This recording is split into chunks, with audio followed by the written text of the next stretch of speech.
And we're live. We are very alive. Excellent. Thankfully.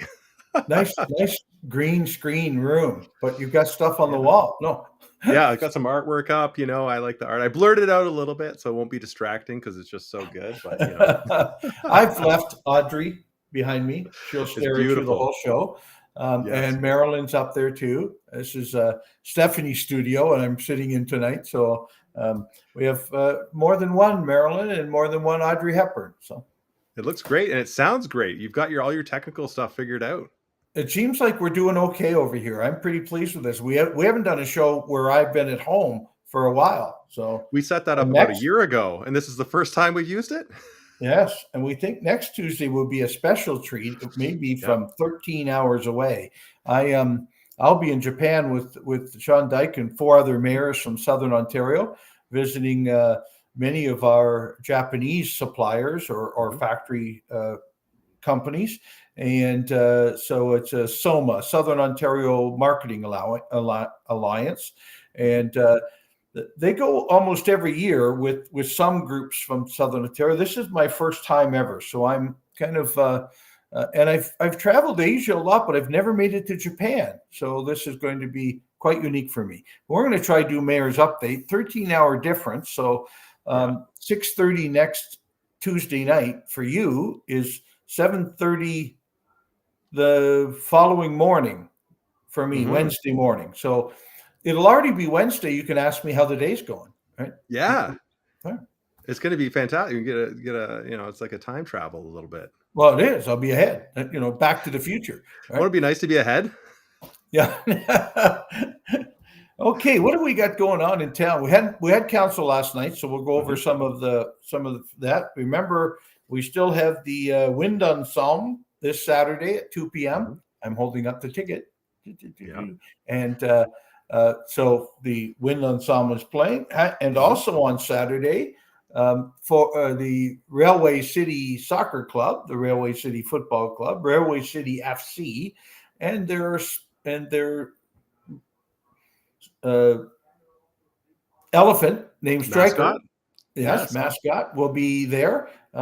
First game is on the 10th. Please give them a check or give them a checkout on their website. You want to be a sponsor still, all of those things. So great. I was just talking to a person who sponsored them, and he's over the moon with how he's been treated as a sponsor. So, yeah, well, great. I'm really pleased to hear all of that. We had a bunch of events that have happened over the weekend as well. There was the Women's Auxiliary fundraiser. Yes. For the hospital. So I was there. They asked me to see if I could volunteer some time to take photos. So I popped over there, and what a show. All the dresses that they were wearing and the outfits. It was just incredible. So I captured some of those. So anybody who wants to look at that, they can go on the Facebook page. And then on Saturday, I was at it was like a Disney Princess Enchanted experience where there were all the princesses from Disney to interact. Well, not all, but there were 4 with the kids. So I went with Lily, and she just had a blast. So it's a princess event. I like it. So 5 when you count Lily, right? Yeah. 5. Well, she was dressed up as Elsa. Oh, okay. When she met Elsa, next level. That Elsa is her hero. No, that's over the top. I know. Yeah. I have Esme at almost exactly the same age, and Elsa is quite the hero and the whole Frozen thing. Yes, I get it. Grandpa doesn't understand all of it, but no, he gets it. Right? Yep. Hey, you mentioned the hospital auxiliary last night at council. Karen, the president of the hospital, came and gave kind of I think she comes about 3 times a year to council, or at least twice a year, to talk about our relationship with the hospital and stuff. She really shared with us the need to build a new hospital and that the process is starting and we're moving forward, and the ministry will get to pick whether it's a greenfield, a brand new site for the hospital, or a rebuild of the hospital we have. But with the growth in the city of St.Thomas, we must start now in order for it to take its standard 5 to 10 years it takes to go through the whole process. So, but it was great information for us to get last night, and an excellent, relationship building exercise between the city and the hospital, and we like to stay close. We like to know what's happening on each side of that fence too. It didn't always used to be that way, and now we're really pleased. And of course, I think you mentioned the hospice, and it's coming up and it's opening, and construction is going quite quickly, and the outfitting is going quite quickly. So we wanted to remind people, if you haven't already given to the project is still in need of your help. So please help with our build on the hospice too. So. Yeah, their big push is coming in July. So yes, stay tuned for that. It should be exciting. We've got a question in here from Leith Coughlin. Yes. He's saying his worship needs to comment a bit more on the great St.Thomas businesses upon which he relies, like his barber and optometrist. Pretty good vibes there. Move out the boys and bring in the men. I went and saw Josh at Angry Bear today to get, I was getting extremely shaggy and realized it, and had made the, I think it's Sunday night I saw it. So I made my appointment online and went in today, and what a full house Scotty had. I mean, there's 5 or 6 chairs in use, and this was 10 o'clock in the morning. And it was so great chance to talk with Scotty and all of the other people working and all the other customers. So it was really quite a nice day. And I want to thank Josh for, doing a really good job. And yes, I did tip pretty well. Right. And I like that Leith has noticed how my new glasses look, because I think they make me look far smarter, and the first optometry is my go-to spot there, and your first choice, if you will. Going for years since I've been mostly blind, and and it works a lot. And I know we've given a shout out to Elgin Audiology too to help me hear better. There's more artificial parts in your mirror than you know, right? Great glasses, 2 artificial knees, hearing aids, and a good-looking haircut. So we're happy to help Leith out with sharing some other great downtown businesses that are just popping up all over in St. Thomas, and many of them have been there for years. So perfect to see. Yeah, it takes a village, as they say. Yes. Well, and since I will be missing the Downtown Development Board meeting tomorrow, I thought I should talk about a couple of downtown businesses. I'm back on CBC tomorrow morning, and it's not a political panel this time. It's more about tariffs and our Prime Minister's visit to the White House today. And I don't even know who my other guests are. I don't necessarily have to prepare for the topic, but I like to know who else who am I sharing radio time with tomorrow.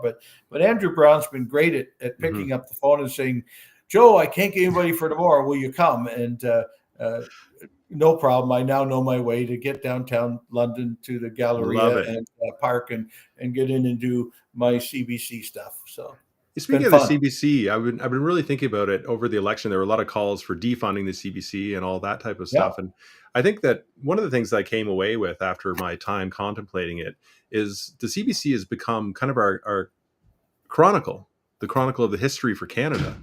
So I would say that the one thing we need to be careful about is we don't lose that history, because as we've seen with other newspapers, as they disappear, like the Times Journal in St. Thomas, for example, if people aren't there to keep those records, and luckily we had people from the Times Journal who made sure that those records got into the Elgin archives, we lose that.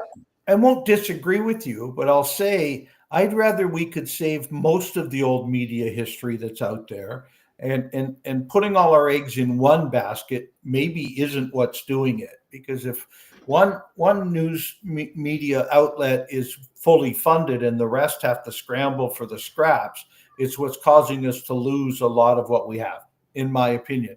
I keep making that same sentence about, I know both the people that read the Times Journal, or I don't mean to joke. It's not funny. It's not funny. Okay. Yeah. I'll quit joking about it, but we've got to allow small newspapers. And I wish there's a great deal of government spending on media too, and on ads. And when I was in Parliament, Prime Minister Harper made a point of saying, are we buying the media in those small papers, or are we always buying the Toronto Star, the CBC, or whatever it might be? And we made a point of going and really trying to help as many small media outlets as possible. I'd like to see that done far more than putting all our eggs into one basket. But right I've now got I'll take plans. all the media we can find. All right. I've got some plans for that Okay, if great. it all Because comes you and together. I both know that established media has become the media of St.Thomas, We which is try. why we chose to do Mayor's Update, and we keep Mhm. bringing the new messages and what's happening, both politically, nationally, and certainly municipally, and what's happening in our social construct, the great Mhm. committees and people and great volunteers who do the great work in St. Thomas. And I don't think their story is told anywhere if we don't tell it. So, Unfortunately, yeah, the budgets aren't there for all of it. right. So, and I thank you for the time you volunteer to be here every week to share these stories with everybody, and that's what people don't realize Well, that. I think that there's a level of transparency, and you know that the Yeah. city is also hiring on doing more communication work also. Because Yeah. I don't think it should only be the mayor that does that. I think Mhm. we also should say, we've got a great story to tell in our city right now of fantastic things happening. Certainly, new work happening. Yeah. I saw another new piece of roundabout art this week, the Yeah. dandelions. Did you get to see those yet? I took some shots and shared them with the city to share out with everybody. Excellent. Okay, so Yeah. I don't even know that the Graydens out there doing the work for us. I just know, hey, I saw this. This is pretty good. Joe, I did 5 shoots yesterday. It Oh, was okay. Well, no exhausting. wonder I can't find you. No, No, I'm everywhere. It's so funny. I no. show up and they're like, what? I was like, and so Saturday I decided, you know what? It's kind of fun to just share with people how much I'm doing while also spending time with my family. So Right. I did the post of all So the you took places I was everybody running with you. to. Right. Yeah. Yeah. Well, I know that you're in the studio tonight, but that's not where you're supposed to be. And I was already supposed to be in Toronto, and I've just yeah, had so much work to get through. I'm just yeah, like you're going looking to over. lose a contract or two if you keep this up. No, I'm just kidding. Like Yeah, yeah. we will respect how good your work is. I haven't We're not lost getting any anybody. comments tonight. Are we have you turned off commenting? No. No, and we've got 25 people online right now watching Oh, us. excellent. So we can answer some more questions. But both Grayden and I said, "Hey, half an hour max tonight. We got to Mhm. get the show to Rogers.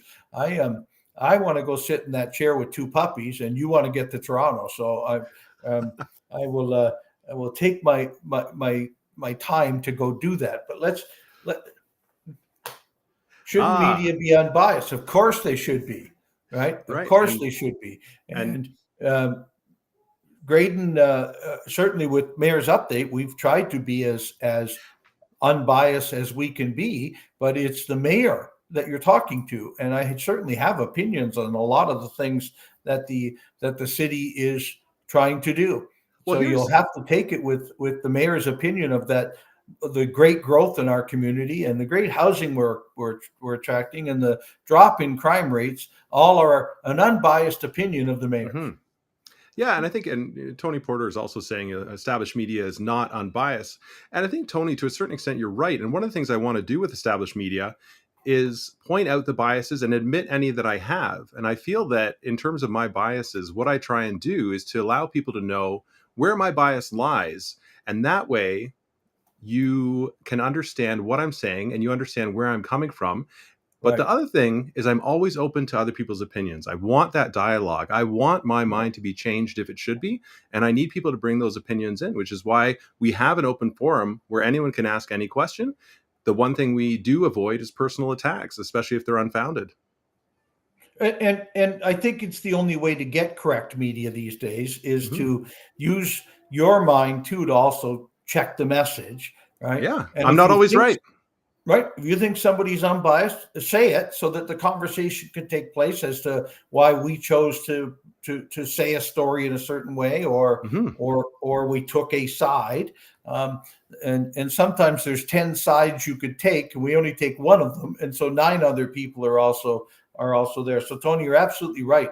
Yeah. We need to, whether it's Mayor's Update or any other story we're telling, try and Mhm. tell it from the trueness of our hearts. That Yes. what we believe to be right is what we're saying. It may not always be, and please hold us to account if that's the case. Transparency is a two-way mirror. Two-way Right? street. Yeah. Well, like we've talked about, we kind of like, yeah, it's the most important thing for any government to do. And Right. that's why, you're here and I'm here and we've made a point of putting our time into it. And I'll answer Brett's weekly question of what's the status of the secondary plan on the railway lands. I've done nothing on that. I was away at the end of last week, conference in Collingwood called the Ontario Small Urban Municipalities.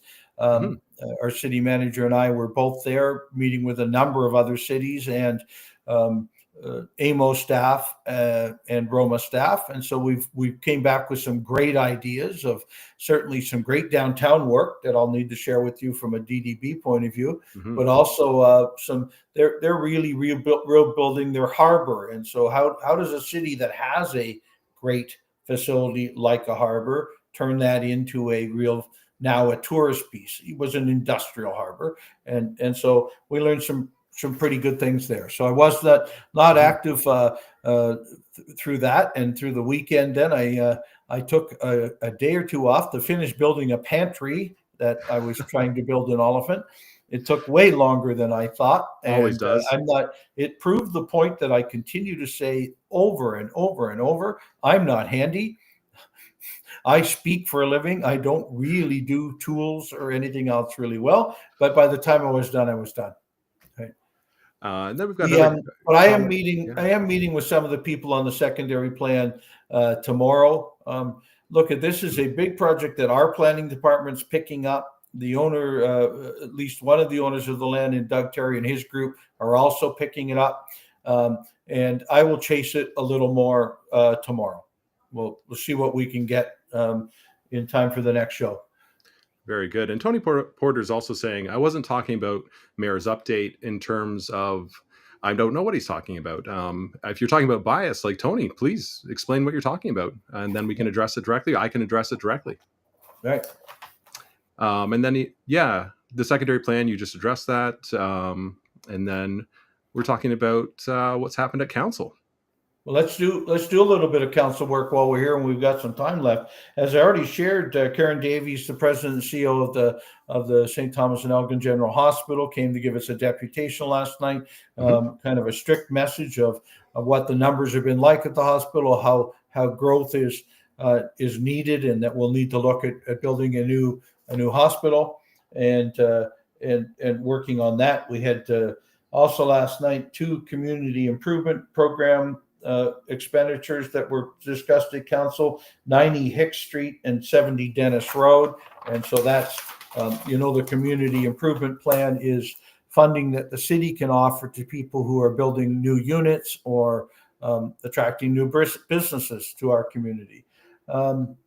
We had a discussion about the collaborative response plan. That is our homelessness response when somebody is on the street. We try to make sure that all that are sheltered that can possibly be sheltered. And so how does the plan work? So we explain to council once a year through our housing department. John did a great job last night sharing that with us. And we gave a great how do we get through the next year as we're building so much supportive housing and with Indwell, and we're working hard with Eastwood and the Tiny Hope projects. We hope to get to a lot of housing coverage in the next year. But in the meantime, there is a strict protocol of how we deal with if we find people living on the street. Other new business, the tennis and pickleball court usage policy, which means everything to the people who play pickleball and tennis in our community. And that policy was launched last night. Jeff Bray from our Parks and Rec brought that forward. We talked about the new Burwell Street sewage pumping station. I bet you've taken pictures of that one by now, but if you haven't, I sure have. I know it's right. And it's a huge addition to a pumping station to help move wastewater from the industrial park and to help smooth out where wastewater flows in our community. There's a whole beehive dedicated to it. Okay, so we'll watch for that then. It's already out. You can watch it already. Okay, it's out there still. All right. Yeah. I think it was a couple episodes ago. Okay. All right. And so we approved the funding for the project last night, so it carries on. Large pumps. Provincial funding on the court security and prisoner transportation piece. Our police department, our police service is responsible for the court security, and there's a shortfall in what we're given by the province and what it costs us to do it. So some direction is given for us to talk some more further to the province or find other ways to give the type of court security that we need whilst keeping everybody safe. Yeah, so and that Beehive episode is episode 92, and if you go to the YouTube channel for the St. Thomas Economic Development, you can find it. And then Tony said that what he's commenting about is the way Matt Janes was attacked in the media, and I provided a forum for him to defend himself, and I think that's very important for us to do here in St. Thomas and Elgin County for anybody that has to face that type of online harassment, and I will do that each and every time that happens. And regardless of partisanship, I would assume. 100%. So let's go that way. Doug's asking, will any of the historic buildings be preserved at the old psych hospital? That's a Central Elgin issue, not a St. Thomas issue. Central Elgin came out today with at least a council approval of creating the old psych hospital lands into housing and other community uses. And so I think you better be asking that question of them. St. Thomas will help with the wastewater for the project. Yes. Okay. And there's question for the mayor: is there any indication that St. Thomas will get a public indoor swimming pool in the near future? This seems to be very much needed and wanted community need. Yes, we have one. It's called the YMCA. So we do already have an indoor community pool with access to all, and certainly a more economical access to anybody who lives in St. Thomas, and the money that we've given to the YMCA. So yes, there is a committee right now looking at what would be included in a new recreational center for the city. And a pool is one of the things we're discussing might be there, an indoor turf field, many more indoor athletic courts, those types of things. And so that committee has to finish its work so we can get to how much it will cost. And I'll tell you, the cost is, we would guess, somewhere in north of $50 million. And so without a great deal of help from the federal or provincial governments, we can get the project ready to start. But we do not have the borrowing power at the moment to cover those types of costs. So we're working with the province on what the next steps would be, and the federal government. Yes. We've got a comment in from Tony that I just want to address as well, saying that relating to one of the other commenters who answered his question. And he's saying that the question wasn't for you or for them in particular. And I just want to say that it's an open forum. And if anybody asks a question within the comments, anyone is welcome to answer them. Right. And truly, I mean, I think I've been a bit of an ass from time to time. People will actually ask questions where they might get told that isn't correct. But I mean, that's the honesty that we'll do here on Mayor's Update, is if we think your question isn't worth an answer, we'll still tell you an answer. We'll give you the answer. You might not like it. Right. And so you're right. We don't mind a little back and forth. And so Tony and Nicole, great. Have the dialogue. We'll have at it in the comment section, and we'll bring it to people's attention. Doug Exner is looking for the potential locations you're considering for the new community pool, if you've determined any. I don't part of what that committee is also looking at. Yeah, we need to know what size of the facility would need to be as to what piece of current city property or property we may have to purchase, which would certainly drive the cost on it too. We would, and so we'll be going back to the public a fair bit once we get what we think it should be in, and certainly the Parks and Rec Master Plan information you've all shared helps us with that. And then we'll start to tell you what proposed sites might be. And at this moment, I just keep saying, can we get this in a box? Can we get this done so that if the federal government or provincial government comes up with a great deal of an ask of cities from a recreational spend point of view, we're ready to get a large chunk of it paid for by another group. We'll, of course, still have to fundraise. We'll, of course, still be looking for as many business sponsors as we can do. And I think we'll also be surprised that the cost of pools are not cheap. Even if it was a city-owned pool, the cost of using that pool will be fairly equal to what the YMCA currently is charging in our community, because it is not cheap to operate. So we'll need to get all that together and be as forthcoming and as forward as we can. And I really want, the committee is doing great work, and we may be surprised that we find a better way or cheaper way. And let's bring that to the public so we know. Mm-hmm. Aiden Frederick's asking, what is the status of the transportation master plan? It's now been delivered back to the community on as much interest was given back to us, many comments, and we're now waiting for the consultant that was working on the transportation master plan to bring back somewhat of a final report. As we're finding a lot in this community, as we grow as fast as we're growing, we may never get to a final report, because before we get there, we need another a bit more of a study. We're trying to, if I can share what I think council has been saying, is we're trying to keep the major arteries of this community running and functioning about as well as we can. We don't want to get the gridlock we've seen other places, but we also want to add to that active transportation and transit improvements. So we're waiting to put that all in a package and bring it back to the city. Mm-hmm.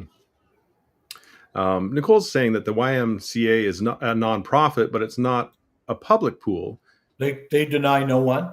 I mean, there's a cost for using their facilities. Absolutely. And that's why the city has doubled up with them and made it so that St.Thomas residents can use the pool for family swims and aquafit and other uses at a reduced rate from their regular clientele. So you're right. It's not. But I would expect a great group like the YMCA or other groups like it would be involved in any project that the city was involved in. Much like in London, most of the aquatic centers are run and operated or shared services with the YMCA there. Mm-hmm. And she gave a shout out to the library and the service they provide as well. And absolutely love the library. Yeah. We go there all the time. Lily just adores it. I adored it as a kid. I remember going in there when the upper floor was available and you could read books in the early morning, and the sunlight would just like warm you and like light up the whole room. It was just, I still have those warm, fuzzy memories. You and I know there's another stuffy parade coming. Yes. So what's the date for it? I don't know. But I need to share with you. So we make sure that Lily and Louis are there, and we can get all on film. It's a lot of fun to be at the library reading and holding events like the kids' events that are held there. And Stuffy the Elephant's going to come. It's a treasure of a facility in our community. Absolutely incredible. And right now there's actually a discussion going on in Elmer about whether they move the library. About the Old Town Library and should it be moved? And it that discussion has been going on for a number of years, right? Mm-hmm. When they built the arena complex, should the library go there? I know there's some conversation about whether that's the case again, or is the Old Town Library special in itself? And it is. So I will watch for that one. I don't have a dog in that fight, so I'm going to leave that one alone and let Elmer make its own library decisions. Me either, but I think it's really cool how available Elgin County has made themselves to the public for the dialogue, like we do here. I think it's really great to see that they're doing that for something that's so important to the community to make that decision. They need that. I think it's great. We've talked about the Elmer Library. We talked about Central Elgin's building plan on the old psych hospital tonight. Yes. And it's great that we're talking about things that are happening outside of St. Thomas, rather than just the mayor in St. Thomas talking about the great things that are happening here. We want to be parts of all of them, right? Absolutely. And we're getting to the end of our time here. But Doug Exler saying, do you have Car 14 train ride tickets? And this is when the Train 14, which is a very special car. LMTS train Car 14 will go actually from St. Thomas to Port Stanley and back, right? Mm-hmm. Do you have the date and time on that? And Doug, if you do, please let us know. I don't have it in front of me. So I think I have it down on my calendar somewhere, but I might. Yeah. Grayden and I do this to each other all week where we send messages back and forth, say, hey, put that on Mayor's Update. Hey, put that on Mayor's Update. And I don't have it and he doesn't have it because neither of us are where we would normally do Mayor's Update tonight. So, Doug, you've given the message out there to everybody that this event is coming up. And so please, everybody, take a look, find out when it is, because Grayden and I can't tell you tonight. Yeah, but it's going to be absolutely stunning. Yes. to pop on Well, there. if you've not seen the car, it is over the top stunning. Yes. And you need The to go to the 24th of May at 9:30. 24th yes. of May at 9:30. And I think the mayor's already committed to going, but I do not have tickets yet. So I guess I better nudge my way to the front of the line. Yeah. Or they might be sold out. Okay. That's Tony sold Porter is out. saying they're The sold out. mayor's anxious to give his seats to someone else. I certainly wouldn't want to take somebody who really wanted to be there, but I'll make sure I'm there to watch the car pull away, and then kind of reflect the great railway heritage we have in our community. And I know they asked to borrow one of my GoPro cameras to put on the train to record it. And I said, absolutely. Yeah. So I might not be on the train, but my GoPro camera will be there recording. All right. And I'll be there to watch Grayden's camera go, and he and I will wave to it. Yes. I love it. All right. Well, we're at the end of the time here. Any last thoughts, Mayor, before we sign off here? You get to Toronto and get the work that pays your bills done this week. And I will carry on with a few more days here before we leave for Japan next Monday. Very good. Well, safe travels on your way there. Yes. We'll see you next week, we'll everybody. Talk to you from Japan, hopefully, next Tuesday night at 6:30, which is Wednesday morning at 7:30 in Japan. So we'll see if we can make that work. If not, Grayden will be hosting the show by himself, and he has a couple of great guests he's going to have on. Very exciting guests. We're going to share it out before the show next week. So stay tuned, and we'll see you then. Cheers, everybody.